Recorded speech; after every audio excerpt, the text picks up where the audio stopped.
Minsan, sabi niya sa akin, sandali na lang. Akala ko naman ay sigurado na ako handa kong tanggapin ang kanyang oo.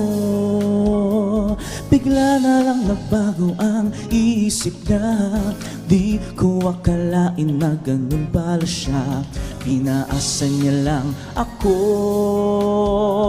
Bitin na bitin ako. Hindi ko na alam kung makakaya ko pa. Di bale na lang kaya ako papakya ang nasa puso niya. Di bale na lang kaya, ngunit mahal ko siya. Di bale na lang, di bale na lang.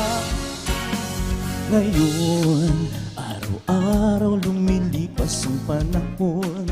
Kalimutan ko siya'y malayo sa isip ko. Di kaya pinaikot na lang ako. Bigla na namang nagbago ang isip niya. Pagkakataon ko nang mapasagot ko siya. Pag ang sinabi ko'y di mabili,